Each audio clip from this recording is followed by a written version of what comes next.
So civic education in our schools would help students learn about the government and how it affects all levels of their lives and how beneficial it would be for them to be involved in the process. And I agree, we should be taking the council to the schools, to the kids, because I doubt that they're going to come to us unless they're motivated to do so.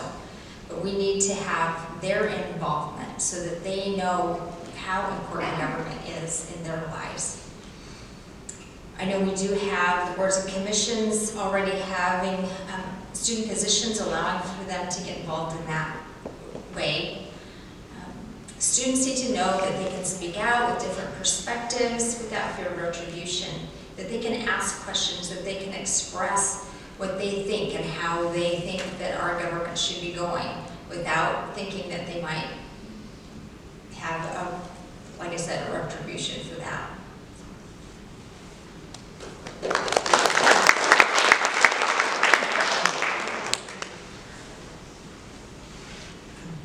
Is this on now?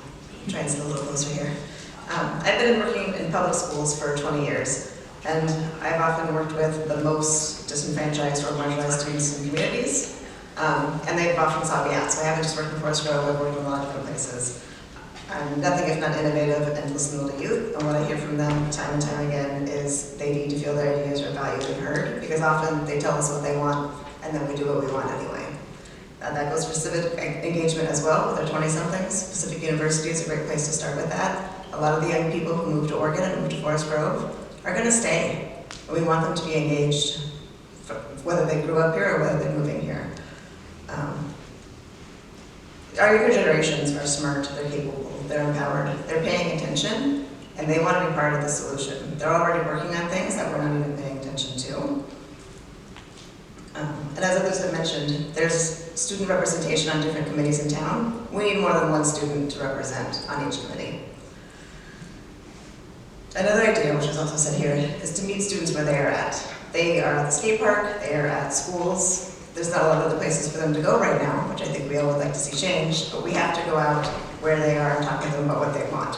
There are different organizations in town going out and meeting with unhoused youth. There are people having conversations. Our city needs to be a part of those conversations as well.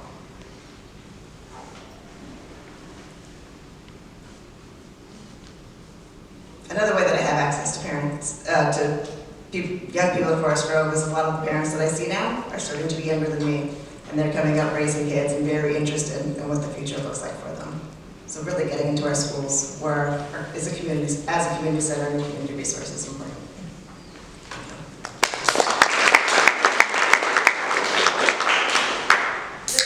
Favorite topic.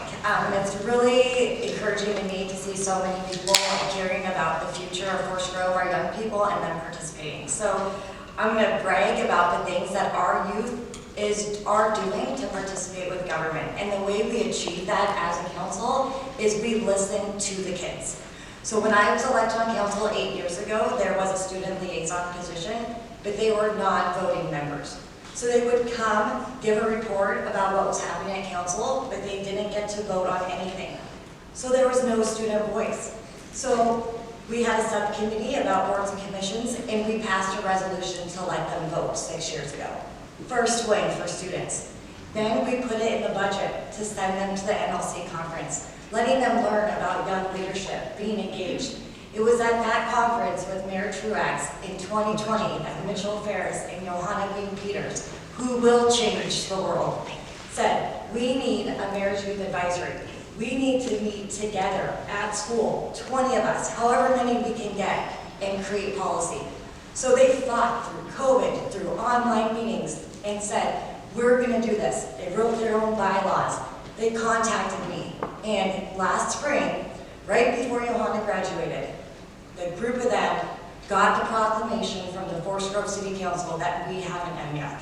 So wins, those were all wins. We encouraged that group. We helped them build. We work with Kirkman, we work with ASB, but we also have an opportunity to engage younger people. The Forest Grove City Council bought parkland on the east side of town. Let's go to Fernhill Elementary and let those young kids help design our park. Let's create this process at an even earlier age. So I will, shout out to our council and to the kids that choose to show up.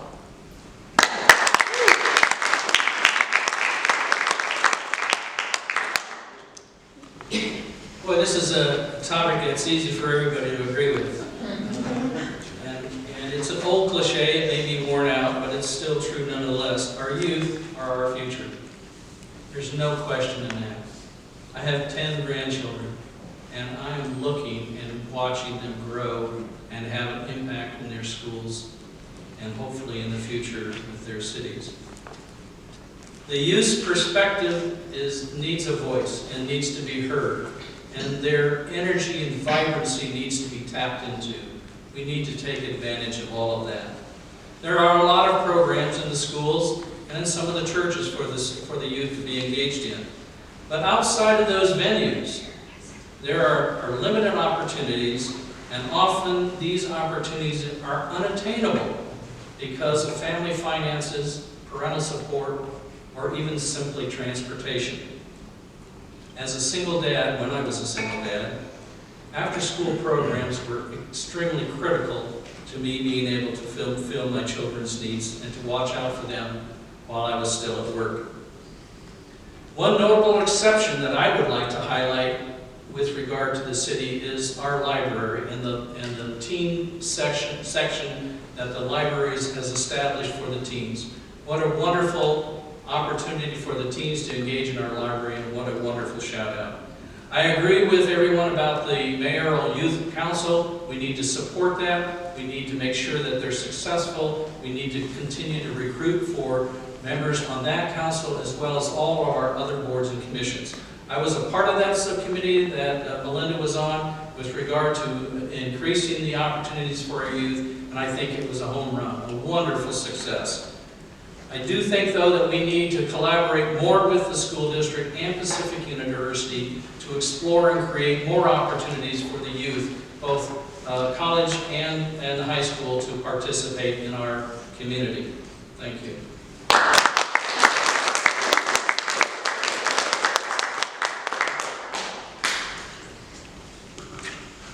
What's the secret question? Look at me doing everything right for change.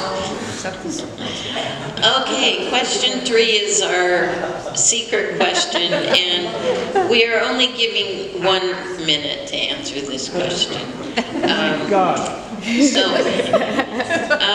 So the first person to answer this is Wanda. The secret question is, if you were a bumper sticker, what would you say? A lot of ideas come to mind. But if I were a bumper sticker, I would say, welcome to Forest Grove. Because I'll be representing Forest Grove and making sure that Forest Grove is on the map with everything that we do here. So welcome to Forest Grove.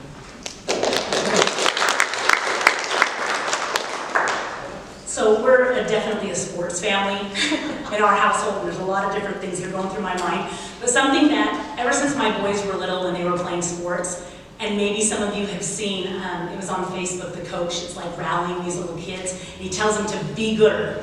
So I always tell my boys, be gooder.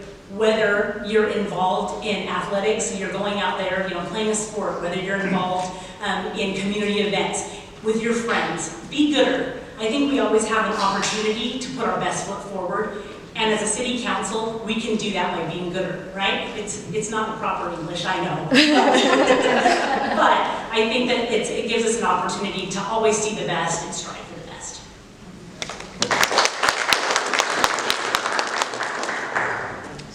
Mine is pretty simple. Sprinkle kindness everywhere you go.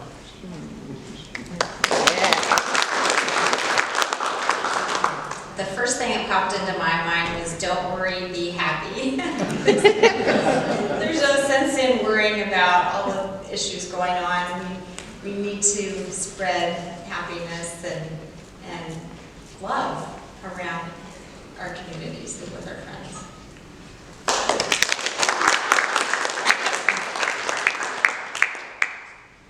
I guess mine would have to be, let's solve the problem. In my job, it is nonstop action, trouble, crisis, high needs, and none of them are predictable, and none of them are the same day today. And so it is always, all right, I hear you. Let's solve this problem. Mine would be, if you want something done, ask a busy person. And I would say, ask me.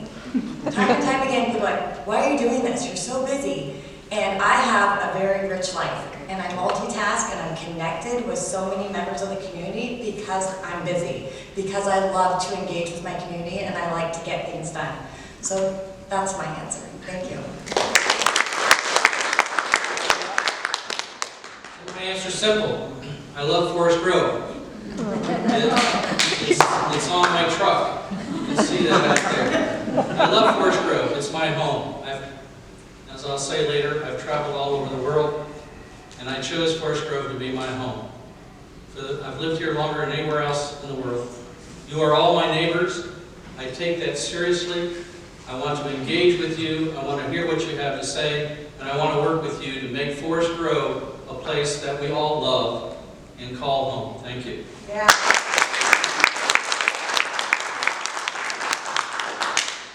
Right, so my first response, my first instinct here was, don't get too close. Very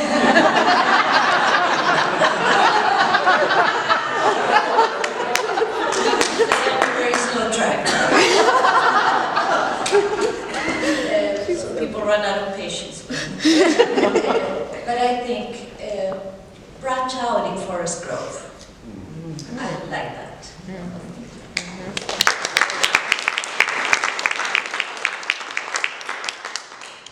Okay, we are at least 15 minutes ahead of schedule. I'm going to open it up for the